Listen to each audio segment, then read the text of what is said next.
enemy ship is pulling into the harbor. It's the Capricorn.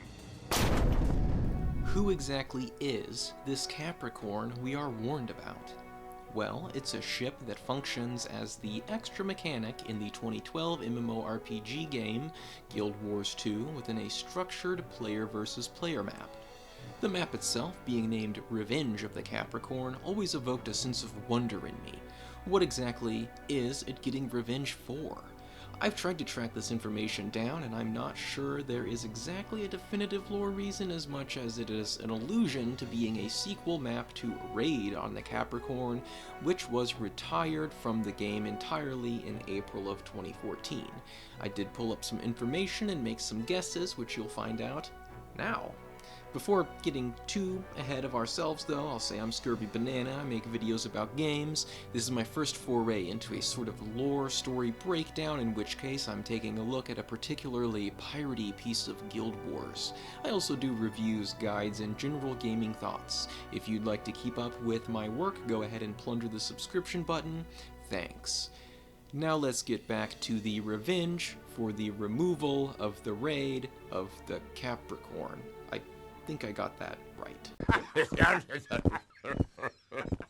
To really explain the reason behind the removal of the first map, we need to talk a bit about how the structured player versus player works in this game.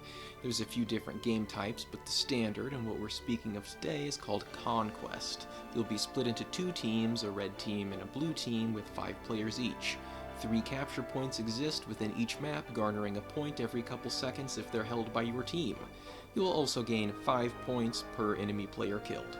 500 points to win. Separate to that, most maps have a secondary mechanic or objective that either outright grants points or enables some sort of damage or point multipliers. Now, Raid on the Capricorn was a similar pirate-themed sort of map with usable cannons and capture points being a beach, a dock, and the ruins. The ruins contained some NPC sharks that would attack until your team held the control point. The sharks were there because the capture point was underwater. If you're unaware, at the outset, one of the fresh ideas included in Guild Wars 2 was underwater combat. Once your character becomes submerged, you get a completely different skill set and weapon. This was maybe an interesting idea to explore, but overall was generally disliked and undersupported. ArenaNet decided to start snubbing the idea altogether, and the relevant culmination of this design philosophy change being the removal of this water-based PvP map. Now, Revenge of the Capricorn similarly has 3 control points, the dock, the archway, and the bazaar, but a replacement secondary mechanic is the bell. In a central area of the map, at 3-minute intervals, the boat, the Capricorn, appears to blast the cityscape with a volley of cannon fire. This isn't actually a combat thing. Whichever team captures the bell will get extra points, each subsequent point being a whole 25 points higher than before. So it starts at 25, goes to 50, 75, and then finally 100 if you get it all 4 times. I estimate a story sort of explanation for that is that ringing the bell offers a warning which allows your team to survive the volley of cannon fire. The Capricorn, a black clipper ship, while not a standard character as most would imagine, still has its own story beyond this map. Named after the real-world Sea Goat constellation and born in Port Stalwart in 1229 Muvelian calendar AE. In the Tyrian timeline, this puts us roughly about 150 years after the original Guild Wars Prophecy game campaign and about 100 years before the storyline in Guild Wars 2 begins a character creation. While a creator isn't named in the annals of history, a legend persists that the shipwright managed some sort of deal with an Astani Jinn that led to the spirit possessing its timbers. Perhaps this magical attunement is what led to the Capricorn's survival after Port Stalwart was sunk to the dead ship's armada in the same year. The swashbuckling Commodore Kabaya Mariner once unsuccessfully tried to steal the Capricorn, but the Jinn seemed to defy it. a bit of an orbiting tangent, but Kobaya is intertwined with a lot of the events here. As a young lad, he worked on the ship the Indomitable until it sank due to a tsunami caused by Zaitan's raising of ore. As the mists connect fate, the zombified risen form of the Indomitable is the same ship that led the charge with the armada that did destroy Port Stalwart. Now, if you are familiar with Guild Wars, you'll know it's a sort of reoccurring theme at this point that the city of Lion's Arch manages to get destroyed and rebuilt. When ore rose, the same flooding that sunk the Indomitable also sunk the original Guild Wars Prophecy, sort of tribal village version of Lion's Arch, and sometime after the flooding it was rebuilt as a Corsair's shantytown mix of buildings and ships and scallywags. Why I'm saying this is because Kobaya Mariner was the founder and first Commodore of this pirate city paradise. His grandson, Lawson, is still a member of their ruling council. Peter the Lost is a member of the Captain's Council as well, and seems to be the only actual named captain of the Capricorn, though unfortunately he lost it. I guess it's kind of in his name. Before Lion's Arch was destroyed and rebuilt for the third time, if I remember right, Peter the Lost did have a dialogue sequence going over this story. It went something like this. Welcome to Lion's Arch. I'm Captain Peter the Lost. Care to hear how I got the name? It's a colorful story of swashbuckling and daring do straight from a member of the Captain's Council. You got lost? Not a great captain then? You must think I'm a simpleton. My story's a lot more fun than that. How about a bit of Lion's Arch history?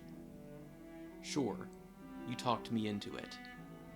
I had a magic ship, the Capricorn. Be it tidal waves, storms, or cannon fire, nothing could breach that hull. She sailed under her own power, barely needed a crew. What happened to this marvelous ship? I lost her. The sea witch, Covington, commandeered her. Put me and my crew off and laughed about it. Who's laughing now though, right?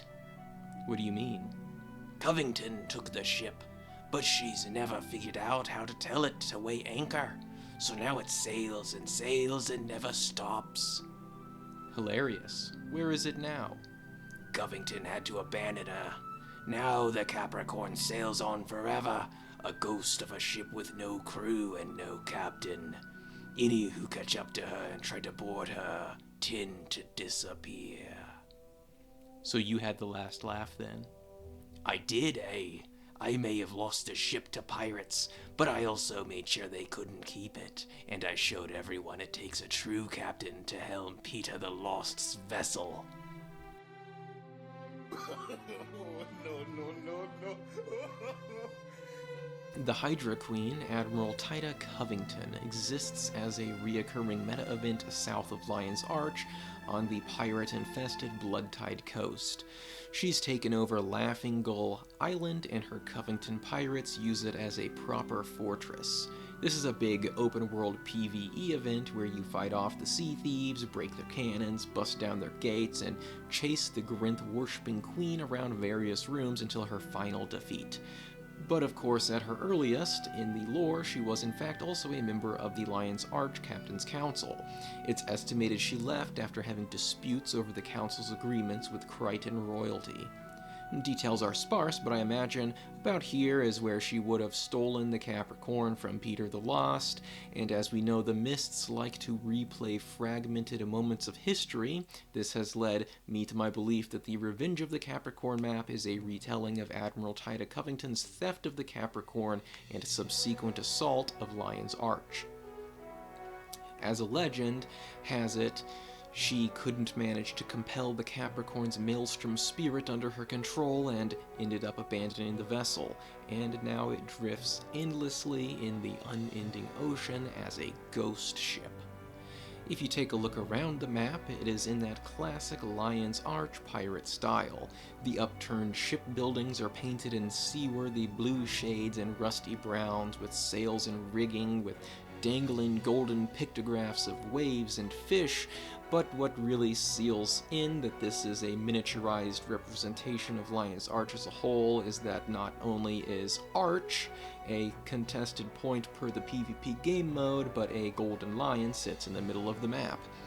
Not just any golden lion, but a consolidated version of the golden lion fountain from the original Cutthroat version of the city. Speaking of cutthroats, there is possible continuity errors with this theory of mine. As we look around the map, we'll see banners representing two sides of the election during the Cutthroat Politics event. That would be the banners displaying the Char business mogul Evan Nashblade as red team and blue team represented by Councilwoman Captain Ellen Kiel.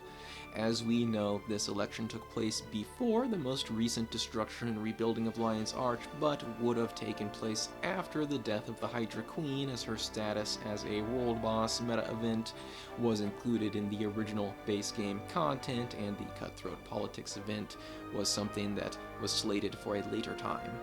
Of course, this could be looking into it too much, and the design team could have just decided to reuse appropriate thematic assets without delving this hard into the lore. And that's the story, I think. Maybe I'm wrong. Thanks for making it this far with me, and thanks for commenting about how bad I am at gaming when you saw the PvP gameplay footage sections on the screen.